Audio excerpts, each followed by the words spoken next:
Senhor. Nós queremos ter âncora firme na visão celestial. Queremos lançar âncora para o Santo dos Santos, para dentro da tua intimidade. Ó Senhor querido, fala conosco, nos ajude a compreender a verdade, principalmente a verdade da tua vontade. Nós te rogamos, ó Pai, em nome de Jesus. Amém. Bom, irmãos, então, provavelmente esse tema vai dominar todo esse ano, né? Os discípulos e o seu mestre, ou o mestre e os seus discípulos. Irmãos, no nosso relacionamento com o Senhor, na Bíblia, é mostrado de muitas maneiras.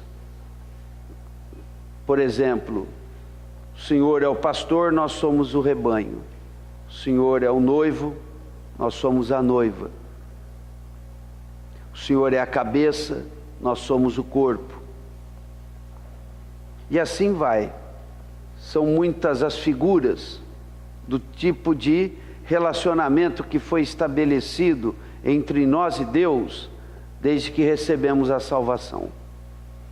Recebemos o perdão dos nossos pecados e o Espírito do Senhor entrou em nós para nos vincular a Deus de uma maneira que nós não conseguimos nem imaginar de maneira plena. Ele é o Pai, nós somos filhos, somos família de Deus. Então, de muitas maneiras, nós vemos na Bíblia que o Senhor nos introduziu num vínculo íntimo, profundo com Ele. E, particularmente, existe um tipo de figura, que é mais do que figura, deve ser uma realidade, que é o relacionamento dos discípulos com o seu mestre.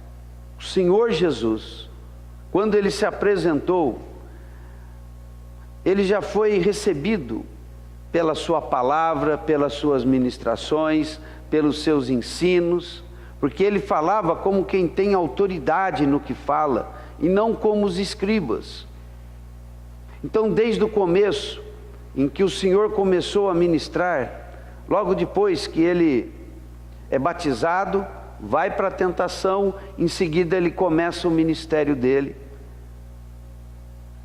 Quando o Senhor abria a boca, logo se via que aquele falar não era um falar comum, não era apenas o falar de alguém que era santo, não era apenas o falar de alguém que conhecia muito as Escrituras, mas era o falar de um mestre. Um mestre. Então, não houve dificuldade para que Jesus fosse reconhecido como um mestre. E isso provocou tanto admiração, como provocou perseguição, por causa dos que se enciumavam disso.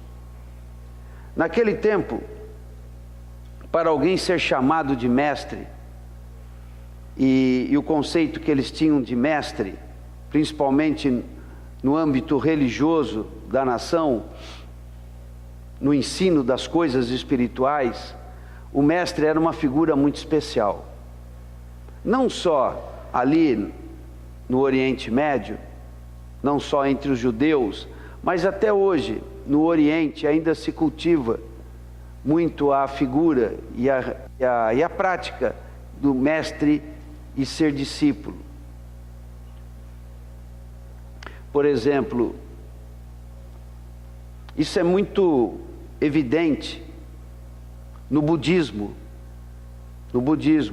que é uma religião oriental, no hinduísmo, nas religiões todas lá da Índia, ainda se cultiva muito a figura do discípulo e do mestre.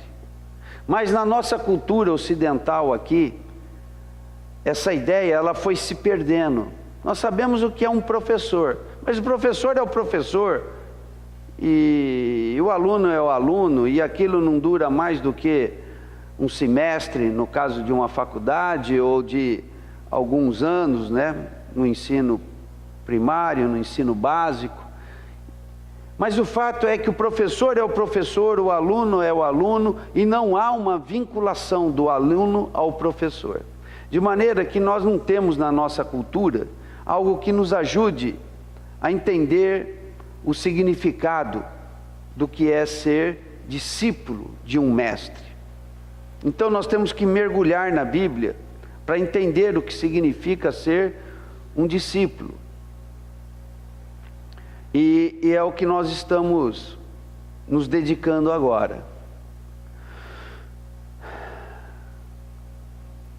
Havia um anseio por se conhecer a verdade. Havia um anseio por se vincular a Deus. E aqueles que desejavam a Deus, então eles buscavam mestres. Mestre que ensinasse a eles a verdade. No geral, esses homens mestres eram pessoas muito instruídas e se tornaram alguém que se vinculasse àquele mestre era algo que exigia algumas aprovações. Então, por um bom período de tempo, aquele que fosse aprovado em vários testes, como decorar a Torá, decorar todo o Velho Testamento, se a pessoa se mostrasse apta para isso, então ele conseguiria um mestre. E no tempo em que ele estivesse então recebido pelo mestre, ele não faria outra coisa. Ele estaria totalmente mergulhado no exemplo de vida e nos ensinos do mestre. Por aquele tempo, o mestre seria o seu guia, e a inteligência do discípulo seria só para entender a inteligência do mestre. A sua inteligência estaria totalmente dedicada a absorver o que o mestre teria para lhe falar. Isso era de fato um privilégio e algo muito especial na cultura dos judeus na antiguidade. Não só na antiguidade. Se nós entrarmos na internet e começarmos a pesquisar ali a palavra, né, hebraica, que é Talmide, ou Talmidim, que é o plural, a gente vai ver que na atualidade tem alguns grandes mestres judeus, isso dentro do judaísmo. E tem muita criança lá, desde pequenininho, decorando a Torá, que são os 5 primeiros livros, os livros de Moisés, e depois eles avançam para decorar todo o Velho Testamento, aí depois eles estarão se dedicando por um tempo ao aprendizado específico de um mestre. Bom, quando o Senhor Jesus chega, ele rapidamente é identificado como um mestre. Mas de onde saiu esse mestre? Em que escola ele se formou? Ou melhor, qual foi o mestre dele? Aonde ele esteve? Em Jerusalém? Onde que estava o mestre dele? Ele é um mestre formado aos pés de que mestre? Por exemplo, Paulo era um mestre. E ele falou, eu me tornei mestre aos pés do mestre Gamaliel. Que currículo que era aquele? Não é? E ele, no tempo dele, ele testemunha de que ele se avantajava demais sobre os seus contemporâneos. Ele ainda era um melhor aluno, um mais dedicado, um mais inteligente, um mais capacitado, um mais admirado. Então Paulo experimentou dessa cultura do discípulo e do mestre, e o mestre dele foi um dos homens mais notáveis do seu tempo, que foi Gamaliel. E esses mestres, eles tinham muita influência sobre o povo, e até sobre a liderança do povo. Os irmãos se lembram no livro de Atos, havia uma discussão lá no Sinédrio sobre o que fazer com os discípulos. Então havia a ideia, vamos persegui-los, vamos prendê-los, vamos matá-los, vamos... Aí o Gamaliel levantou e falou, olha gente, aí faz silêncio, não é qualquer um, não é só uma pessoa que tem uma posição numa hierarquia qualquer, é uma pessoa que impõe pela sua própria presença, pela sua própria história. E ele diz, olha, apareceu um cara aí que parecia ser importante, muitos o seguiram e não deu em nada. E apareceu um outro também que arrastou alguns após ele e que também não deu em nada. Agora, se esse Jesus é alguém, vocês têm que tomar o cuidado de não se encontrarem lutando com Deus. Se ele não for nada, ele vai passar como outros que já passaram por aqui. Mas se vocês colocarem a mão neles, e esse Jesus for alguma coisa, vocês podem se encontrar lutando com Deus. Eu não sei o que ele pensava particularmente a respeito de Jesus. Mas o fato é que ele, como mestre, tinha essa sensatez. E tinha esse respeito das pessoas. E quem estava se submetendo ali era a própria liderança dos judeus. Então o mestre, quando ele levanta como a voz suprema. Ali se curvou os do Sinédrio, os sacerdotes, o sumo sacerdote, porque o mestre falou. O mestre, ele não precisa estar numa hierarquia. Ele não é presidente, ele não é diretor, não é líder de nada, mas quando ele abre a boca, para-se. Esse é o mestre, né? Então, o Senhor Jesus vem, e ele aparece, e logo ele ganha o status e o respeito de mestre. Admirados por uns, e odiado por outros. Porque o que ele ensinava perturbava demais os que na época tinham o status de mestre, porque havia uma disparidade, uma diferença muito grande.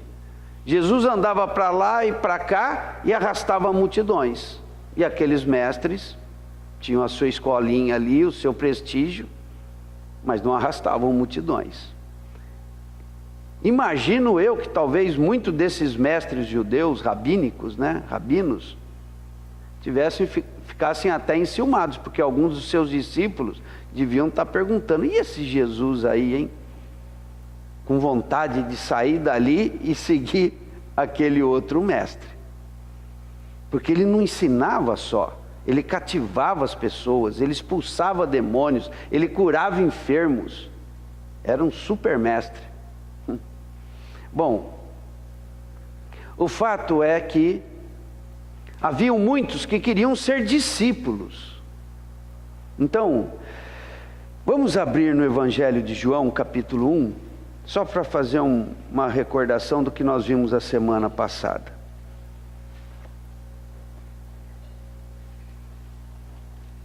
No capítulo 1, nós temos a abertura do Evangelho de João, em que João diz algumas coisas a respeito da divindade de Cristo, que vai do versículo 1 até o versículo 18. E o versículo 18 diz assim: ninguém jamais viu a Deus, o Deus unigênito que está no seio do Pai é quem o revelou. Então esses primeiros 18 versículos, João dá uma aula e revela pelo Espírito Santo que Jesus é Deus. Então esses 18 primeiros versículos são magníficos, né? São extraordinários. Bom, vamos avançar. No versículo 19, nós vemos o testemunho de João Batista. João Batista estava lá pregando, preparando o caminho do Senhor, batizando as pessoas, e ele recebeu então uma comitiva. Diz assim, versículo 19: Este foi o testemunho de João, quando os judeus lhe enviaram de Jerusalém sacerdotes e levitas para lhe perguntarem: quem és tu? Ele confessou e não negou. Confessou: eu não sou o Cristo. Então lhe perguntaram: quem és, pois? És tu Elias? Ele disse: não sou. És tu o profeta? Respondeu: não. Não vamos entrar nos detalhes disso tudo, né? Disseram-lhe: pois, declara-nos, quem és, para que demos resposta àqueles que nos enviaram, lá de Jerusalém, a elite dos sacerdotes. Então ele, quem és, para que demos resposta àqueles que nos enviaram? E que dizes a respeito de ti mesmo? Então ele respondeu: eu sou a voz do que clama no deserto, endireitai o caminho do Senhor, como disse o profeta Isaías. Bom, e aqui ele se apresenta àqueles que vieram de Jerusalém e diz o que ele está fazendo ali. No 29, Jesus vem para ser batizado por João Batista. O 29 diz: no dia seguinte, viu João a Jesus, que vinha para ele, e disse: eis o Cordeiro de Deus, que tira o pecado do mundo. É este a favor de quem eu disse: após mim vem um varão que tem a primazia, porque já existia antes de mim. Eu mesmo não o conhecia, mas a fim de que ele fosse manifestado a Israel, por isso vim batizando com água. E João testemunhou, dizendo: vi o Espírito Santo descer do céu como pomba e pousar sobre ele. Eu não conhecia. Aquele, porém, que me enviou a batizar com água, me disse: aquele sobre quem vires descer e pousar o Espírito, esse é o que batiza com o Espírito Santo. Pois eu de fato vi e tenho testificado que ele é o Filho de Deus. Então, nós vemos Jesus se apresentando ao batismo e João testificando a respeito de Jesus ser ele o que deveria vir.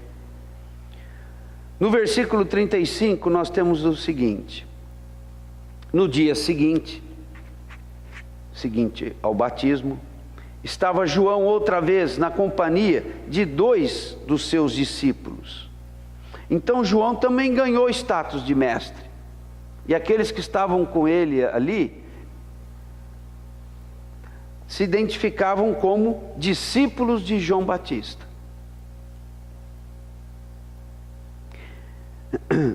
E vendo Jesus passar, disse: eis o Cordeiro de Deus, o mesmo que ele tinha afirmado no dia anterior.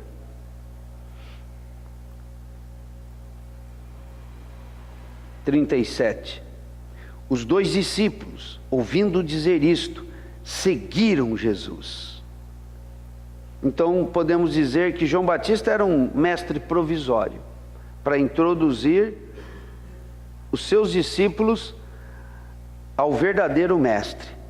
E ali ele estava com 2 que, ao ouvirem João afirmar novamente: eis o Cordeiro de Deus, seguiram a Jesus. Então Jesus ia andando à frente e eles andando atrás. E Jesus, voltando-se e vendo que o seguiam, disse-lhes: que buscais? Disseram-lhe: Rabi, que quer dizer mestre, onde assistes? Então aqui nós vemos que há uma identificação de mestre e discípulos. Nós temos um mestre e temos pessoas aqui sedentas, dispostas a terem um mestre que lhes ensine a verdade, que lhes aponte o caminho do Senhor, que lhes explique as Escrituras, enfim, que revele Deus a eles. Então eles tinham um mestre que era João Batista, mas João Batista falou: esse é aquele que eu falei. Então, mestre por mestre, eles pensaram: eu vou ficar com o mestre maior, e se puseram a seguir Jesus. E perguntaram: Senhor, onde é que o Senhor assistes? Quer dizer, aonde que o Senhor dá assistência? Aonde você está morando? Onde é que nós podemos parar e te ouvir? Onde é que o Senhor ministra como mestre? Nós queremos estar nos aproximando de ti. Mais ou menos isso. Respondeu-lhes, vinde e vede. Então, o convite do Senhor foi imediato para eles: vinde e vede. Foram, pois, e viram onde Jesus estava morando, e ficaram com ele aquele dia, sendo mais ou menos a hora 10ª, e ficaram um tempo ali com o Senhor. Era André, o irmão de Simão Pedro, um dos dois que tinham ouvido o testemunho de João e seguido a Jesus.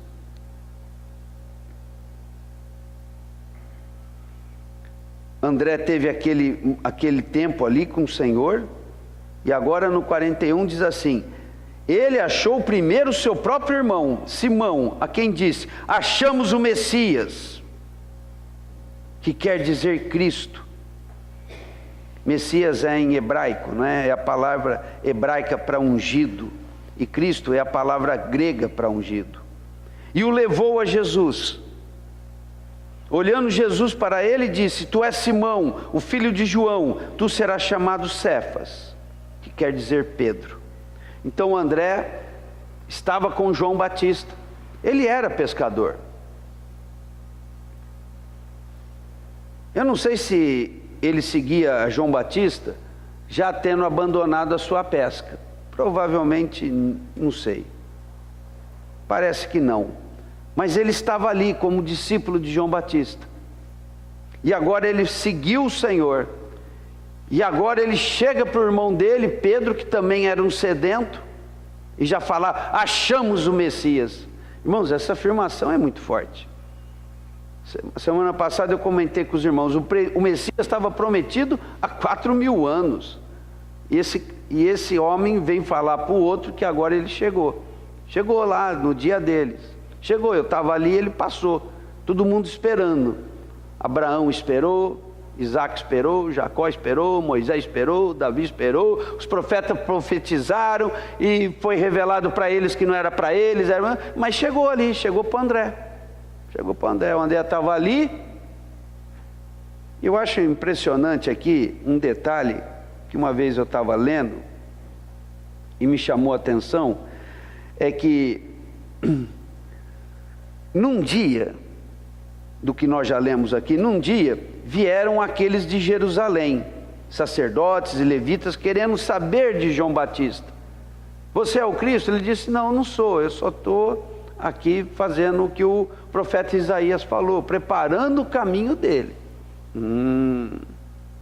Tá bom, vamos voltar para... Você está aqui, então o Messias está para chegar, né? Você está aqui 4.000 anos. Agora você vem aqui, faz esse papel de maluco que você faz aí. Porque João Batista era exótico, né, irmãos? Vestido de pele de camelo, comendo gafanhoto, vivendo como um ermitão lá na beira do rio, dando duro em todo mundo. Aquele dava cajadada, repreendendo todo mundo e batizando e chamando, e falou: o Cristo vem vindo.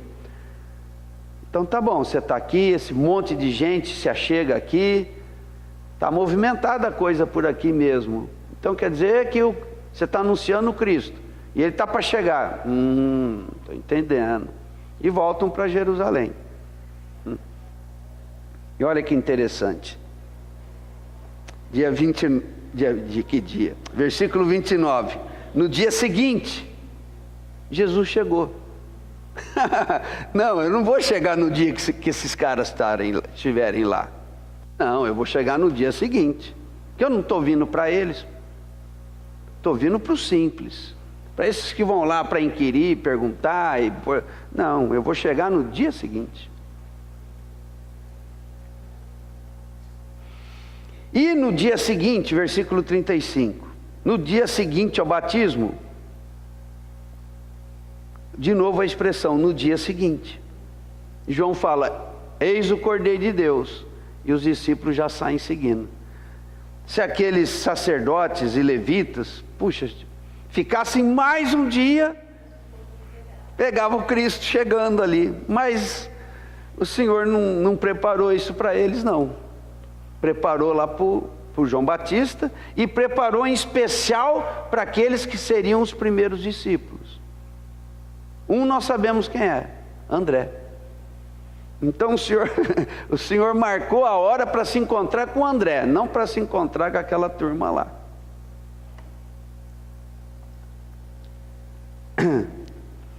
Bom, e olha agora no 43. E o André já vai correndo falar para o Pedro vai correndo lá e é mesmo.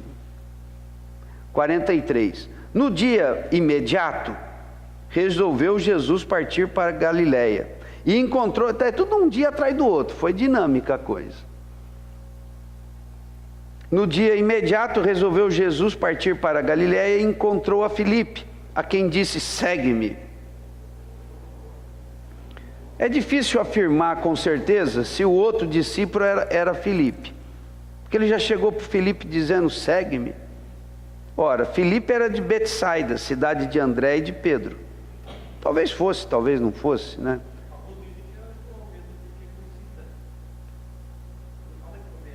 Poderia ser o João, né? É que ele não está no contexto aqui, né? O André está, o Filipe está, né? Mas pode ser. Ora, Filipe era de Betsaida, cidade de André e de Pedro. Filipe encontrou a Natanael e disse-lhe, achamos aquele a quem Moisés escreveu na lei, e a quem se referiram os profetas, Jesus o Nazareno, filho de José. Então, Filipe estava entusiasmado a respeito de Jesus ser o Cristo, tanto quanto André, que foi contar para o Pedro. E aqui ele foi contar para o amigo dele, para o Natanael. Bom, esse Natanael aqui, alguns dizem ser o Bartolomeu. Pode ser, pode não ser. Que era um dos 12. Versículo 46. Perguntou-lhe Natanael, de Nazaré pode sair alguma coisa boa? Respondeu-lhe Filipe, vem e vê. Jesus já tinha dito isso no versículo 39 para os 2 discípulos de João, né? Vinde e vede. Tem coisa que só indo para ver, né? Se não for, não vê. Tem que chegar perto. Tem que, né? Como João diz. Quer ver? Abram no primeiro versículo da primeira epístola de João.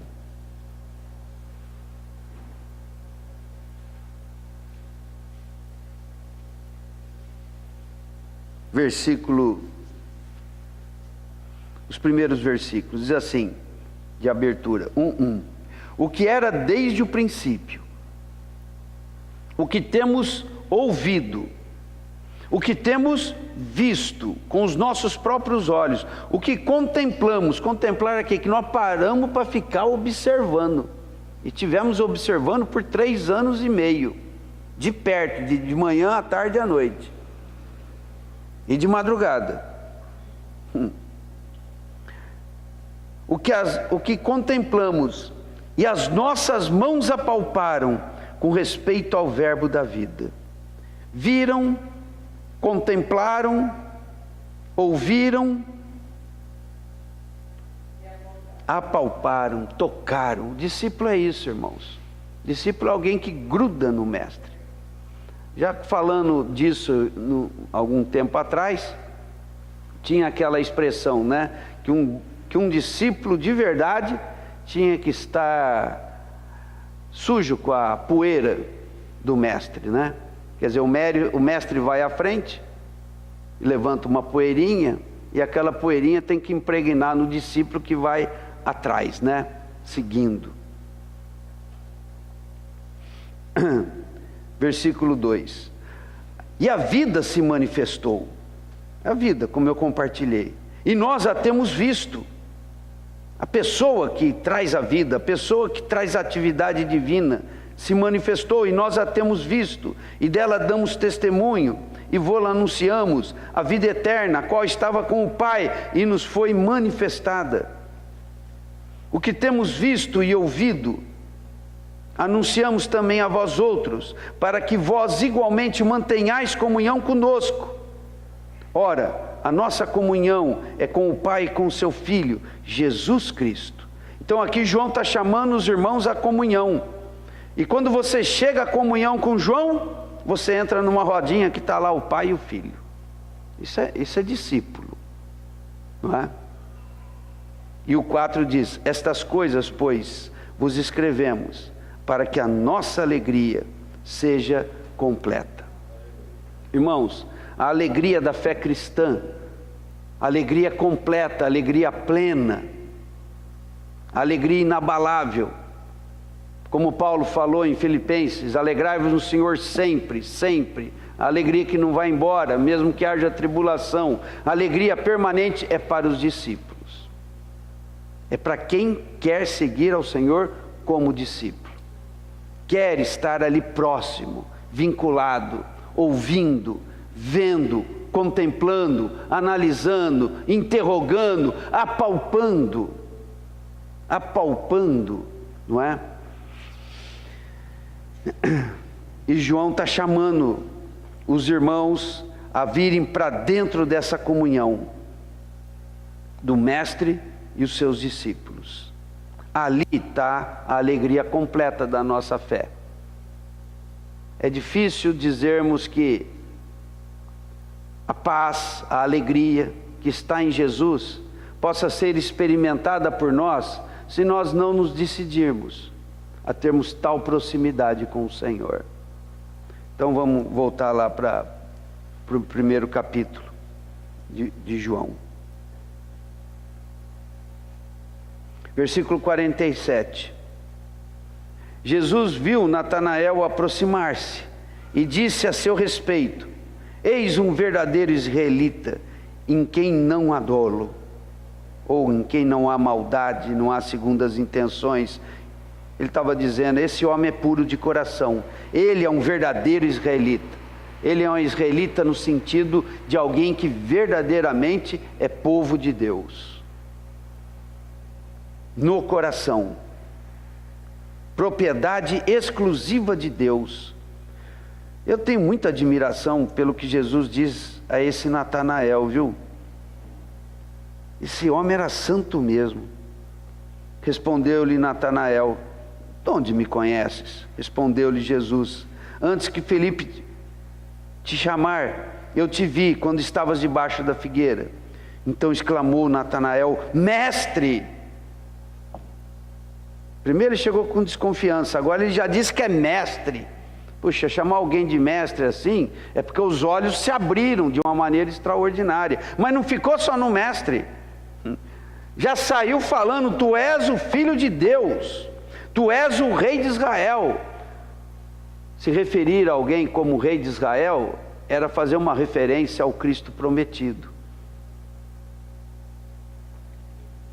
Ao que Jesus lhe respondeu, porque te disse que te vi debaixo da figueira, crês? Pois maiores coisas do que esta verás. E acrescentou, em verdade vos digo, que vereis o céu aberto e os anjos de Deus subindo e descendo sobre o Filho do Homem. Puxa vida, que maravilha, né? Vem, me segue, é isso que eu vou te mostrar, né? E João gosta desse negócio de subir lá para o céu, sabe? Quer ver, ó? Abre em Apocalipse, capítulo 4. Já compartilhei isso com os irmãos. Irmãos, discípulo não é só para aprender, é para entrar em toda a esfera do mestre. Onde o mestre está, o discípulo está.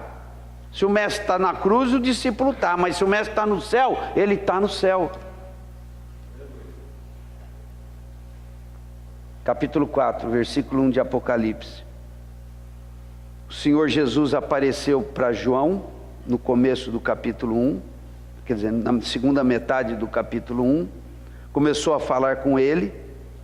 Em seguida, no capítulo 2 e 3, o Senhor diz a João o que ele deveria dizer às igrejas, e agora chegamos no 4. Depois dessas coisas, olhei, e eis não somente uma porta aberta no céu, como também a primeira voz que ouvi. Então Jesus volta a falar com ele, como de trombeta ao falar comigo, dizendo: sobe para aqui, e te mostrarei o que deve acontecer depois dessas coisas. Jesus falou para Natanael: eu tenho coisa muito maior para te mostrar.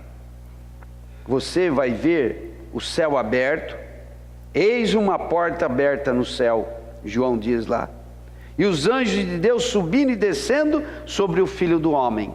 Isso aqui nos leva a quê? Ao sonho de Jacó. O que Jacó viu naquela primeira noite dele no deserto? Possivelmente aterrorizado.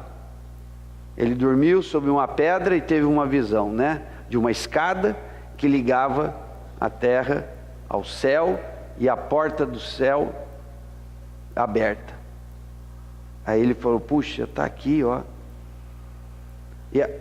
Então esse sonho de Jacó era muito importante no conhecimento dos judeus na época.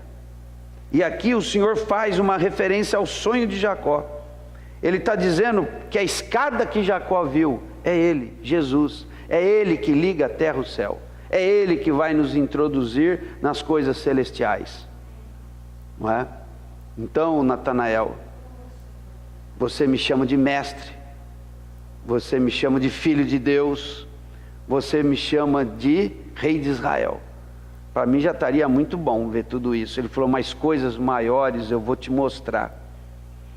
Você vai ver o céu aberto e os anjos de Deus subindo e descendo.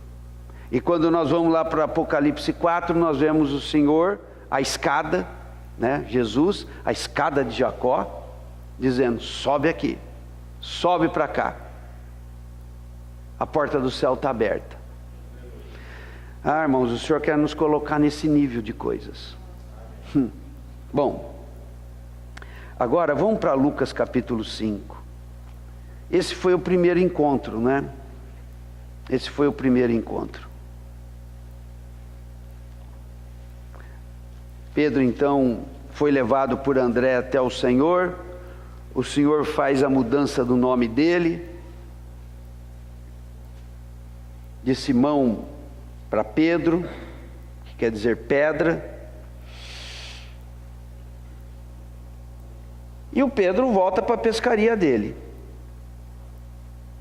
Capítulo 5, versículo 1. Aconteceu que, ao apertá-lo a multidão, então Jesus já estava lá no ministério dele,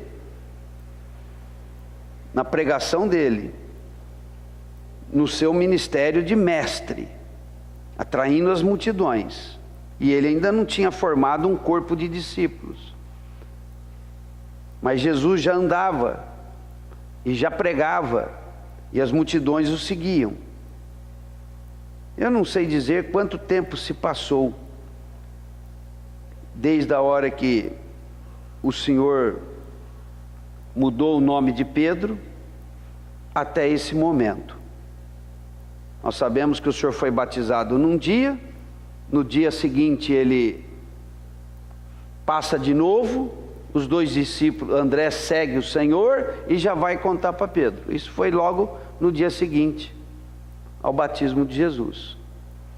Agora, Pedro voltou para a pescaria dele, mas já com aquela visão de que Jesus era o Cristo, o Messias. Ele, o André, o Felipe e o Natanael, pelo menos esses 4 já sabem quem é ele. Bom, versículo capítulo 5. Aconteceu que ao apertá-lo a multidão para ouvir a palavra de Deus, estava ele junto ao lago de Genezaré. O lago de Genezaré é o mesmo mar da Galileia. que era o lugar onde Pedro, André, João e Tiago pescavam. Versículo 2: E viu 2 barcos junto à praia do lago, mas os pescadores, havendo desembarcado, lavavam as redes. Então, na hora que Jesus estava ali com a multidão que queria ouvir a palavra de Deus, Jesus estava se preparando para ministrar à multidão, e os pescadores, incluindo Pedro, provavelmente André, estavam chegando da pescaria e estavam ali lavando as redes.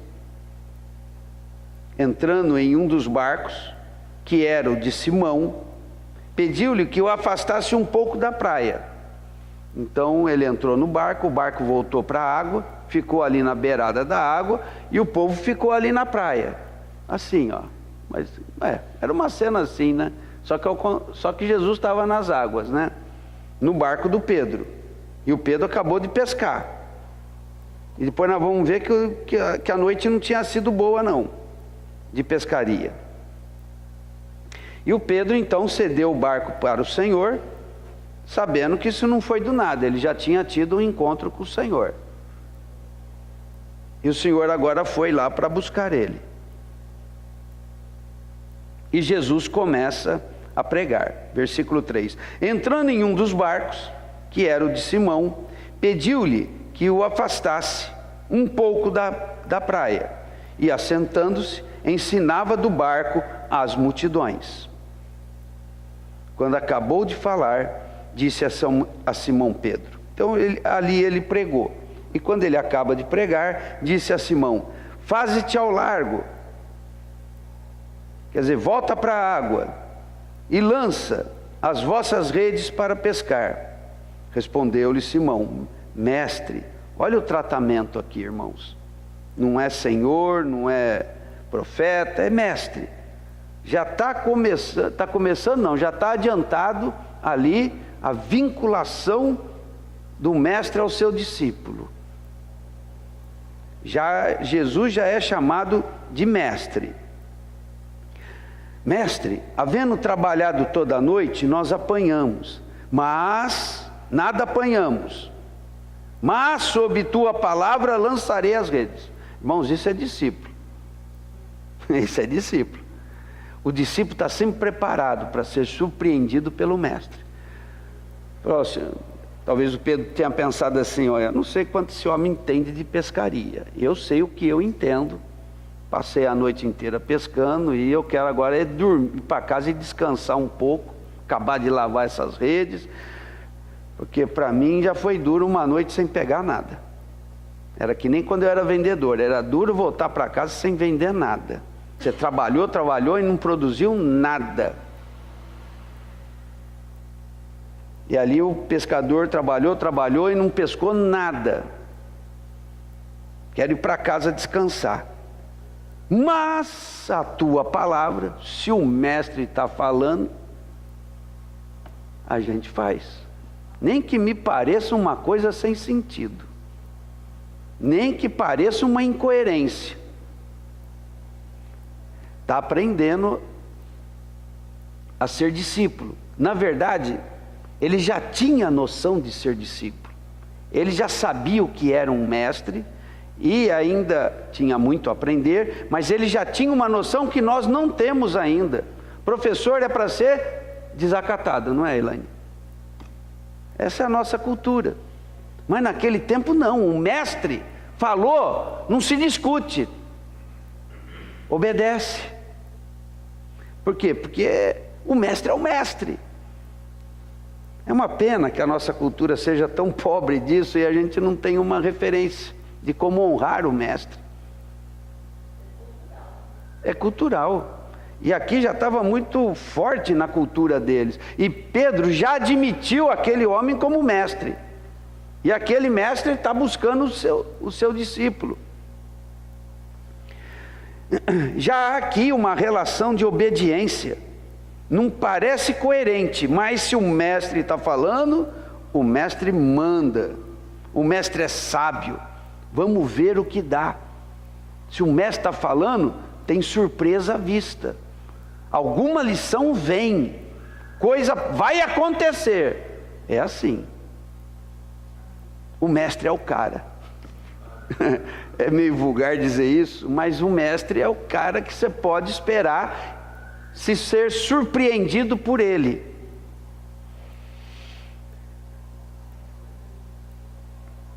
Bom, mas sob tua palavra lançarei as redes. Isto fazendo, apanharam grande quantidade de peixes, e rompiam-se-lhe as redes. Então fizeram sinais aos companheiros do outro barco, para que fossem ajudá-lo. E foram, e se encheram ambos os barcos, a ponto de quase irem a pique. Vendo isso, Simão Pedro prostrou-se aos pés de Jesus, dizendo: Senhor, retira-te de mim, porque sou pecador. A noção dele de com quem que ele estava lidando ia aumentando. Ele viu um sinal. Irmãos, nós precisamos ver sinais. O Senhor quer nos dar sinais. Ele quer nos atrair.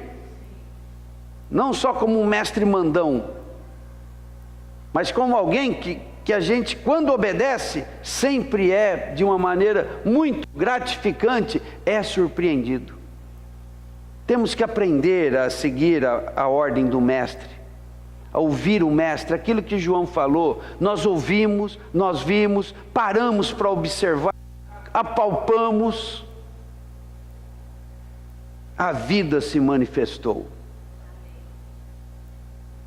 E o Pedro, depois desse sinal tremendo, ele teve essa atitude de reconhecer em Jesus alguém tão santo, ou Deus mesmo,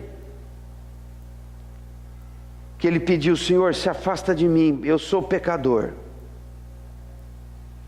Irmãos, essa noção de sermos pecadores, eu acho que é por aí que começa a nossa, como é que se diz? A nossa primeira lição. Primeira lição do mestre ele é poderoso para me ajudar a pescar muito peixe. Foi isso que Pedro viu? Não, ele viu a santidade do Senhor. O poder do Senhor ficou em segundo lugar. Ele faz coisas. Mas o que mais me impressionou é que ele é santo. Que nem a música que a gente cantou, santo, santo, santo. A gente podia ficar a noite inteira cantando isso, porque os anjos estão cantando isso lá no céu. Primeira coisa, ele é santo e eu sou pecador. Mas ele é tão bom, ele quer ficar comigo. Eu estou dizendo, sai daqui que eu não presto. Mas ele está falando, vamos ver o que ele está falando. Pois à vista da pesca que fizeram, a admiração se apoderou dele e de todos os seus companheiros, bem como de Tiago e João, filho de Zebedeu, que eram seus sócios.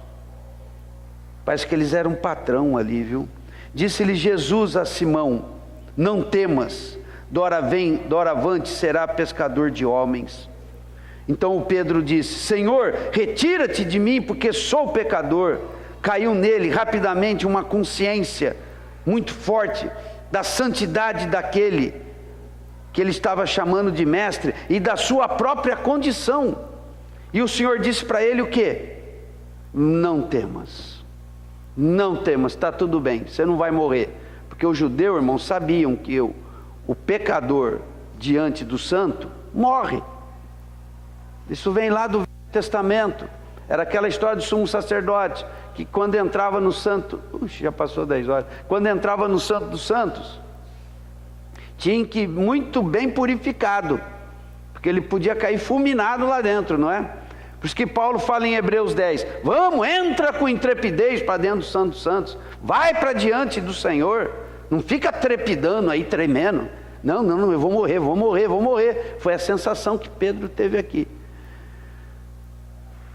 E o Senhor disse para ele: não temas, Pedro, está tudo bem, eu sei que você é pecador, mas eu vou fazer de você pescador de homens. E arrastando os barcos para a praia, deixaram tudo e o seguiram. Deixando tudo, o seguiram.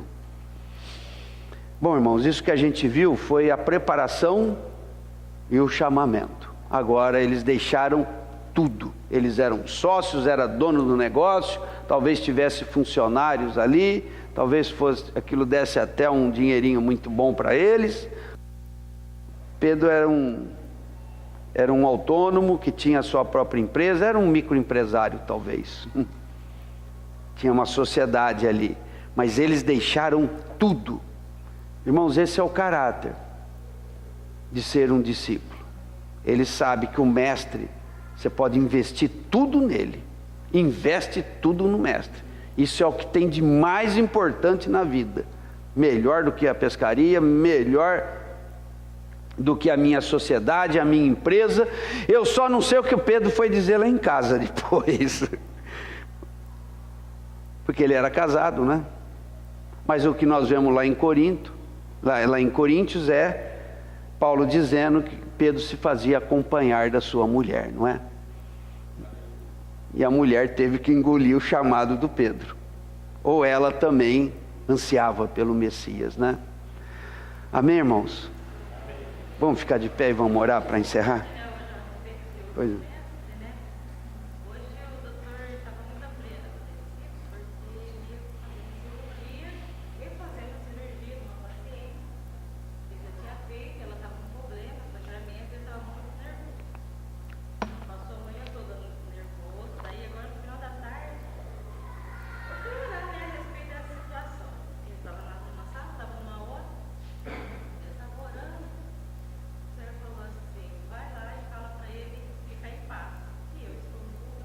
Amém.